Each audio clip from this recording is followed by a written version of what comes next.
국민의힘 윤리위원회가 다음 달 6일 이준석 전 대표의 추가 징계 여부를 논의하기로 했습니다. 앞서 연찬회 술자리로 논란이 있었죠. 권성동 의원도 징계 개시를 결정했다며 이 전 대표와 함께 출석을 요구했습니다. 당내에선 권 의원의 윤리위 회부가 이 전 대표와 구색 맞추는 거 아니냐는 이야기도 나오는데요. 조익신의 정치 인사이드에서 관련 내용 짚어봤습니다.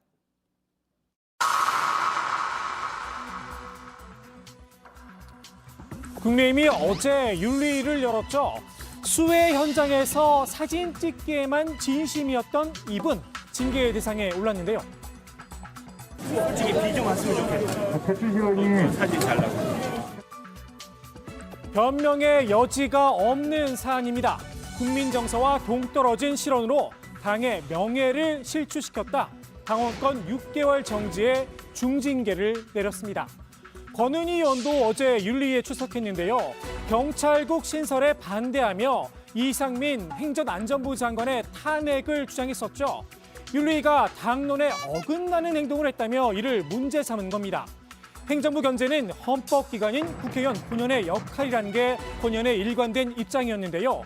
윤리회의장 앞에서 소명이 아닌 논쟁을 예고했습니다. 어떤 사고 구조를 가지면 헌법에 따른 국회의원의 역할을 윤리위의 안건 대상으로 상정할 수 있는지 이 부분을 좀 확인을 하고 또 말씀을 드리도록 하겠습니다. 윤리위 마땅한 대응 논리를 찾지 못한 걸까요? 징계 대신 구두 경고에 그쳤습니다. 국회의원으로서 건전한 정책 비판은 허용되어야 할 것이나 당원으로서 허용되는 범위를 넘어선 대외 활동은 자제할 것을 엄중히 촉구함. 윤리위의 이 경고, 과연 권 의원이 귀담아 들었을까 싶습니다. 정당이라는 조직은 헌법상의 조직이고 그리고 국민의 의사 형성을 위한 국민을 위한 조직이다. 이게 동아리가 아니지 않느냐.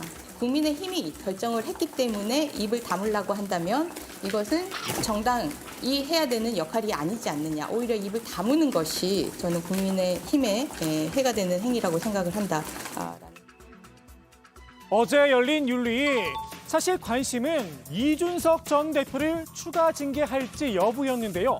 일단 어제는 안건에서 제외를 했습니다. 윤리위의 추가 징계 개시, 조금 급한 감이 있었죠.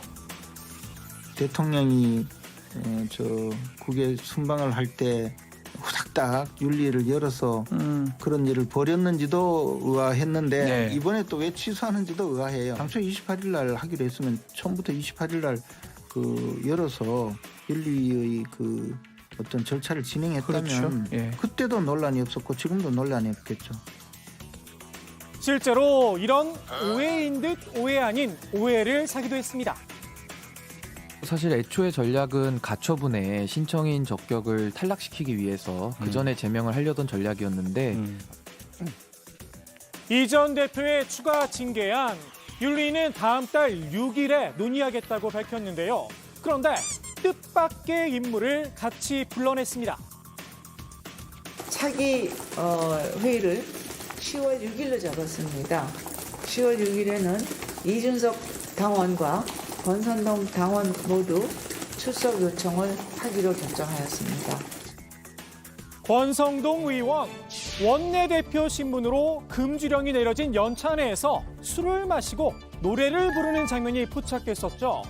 품위 유지를 위반했는지 살펴보겠다는 건데요. 권 의원은 윤리조사에 성실하게 협조하고 소명하겠다는 입장을 밝혔습니다.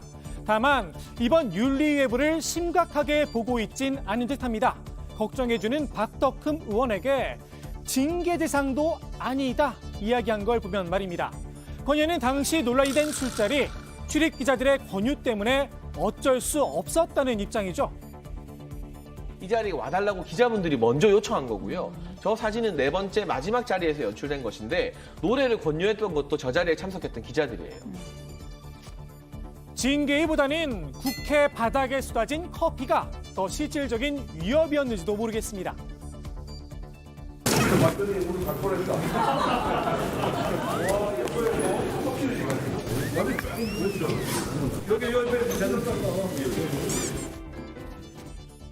다만 당내에선 권 의원의 징계가 필요하다는 목소리도 있긴 했었죠. 지난번 연찬회에서 보면은 수혜를 입고 또 을지 훈련 기간 중이기 때문에 술을 마시지 말자 금주령이 내려지지 않았습니까? 네. 네, 그런데도 그러한 부분을 어기고 그 술을 마셨던 권성동 원내대표에 대해서는 아무런 징계에 대한 이야기도 없었거든요. 네. 그래서 이런 부분에 대해서 형평성에서도 맞지 않는 부분이고요. 형평성의 문제, 이 전 대표의 추가 징계에 반대하며 밝힌 내용인데요. 역으로 권 의원을 징계위에 올리며 형평성을 맞춘 겁니다. 일부에선 윤리위가 구색 맞추기에 나섰다는 시선도 있죠. 10월 6일에 권성동 전 대표와 이준석 대표를 이제 함께 심의하겠다라고 하는 부분인데요. 14일까지가 마무리입니다. 임기인데 그 전까지 이렇게 모든 일을 모범생처럼 하시려고 하는 건지 아니면은 어떠한 이유에서 어떠한 목표를 갖고 하는 것은 아닌지 뭐 그런 게 아니었으면 좋겠다. 다음 달 14일에 임기가 끝나는 이양희 윤리위원장. 그 전에 이 전 대표 제명이라는 밀린 숙제를 끝내려는 게 아니냐는 겁니다. 10월 6일 윤리 시점도 정책 해석을 낳고 있는데요. 이 전 대표가 내놓은 가처분 신청, 재판부는 다음 주 10월 4일 이후에 결론을 내리겠다고 밝힌 상태죠. 재판부가 어떤 결론을 내리느냐에 따라서 이 전 대표에 대한 징계 여부도 달라질 수 있다는 분석입니다. 가처분 신청이 기각된다면 무리해서 징계를 내릴 이유가 없지만 만일 인용이 된다면 징계를 강행할 가능성이 크다는 겁니다. 이 전 대표의 추가 징계 사유로 꼽히는 강아지를 빗댄 표현. 그럼 1호 당원은요 이미 꼬리표가 붙었죠.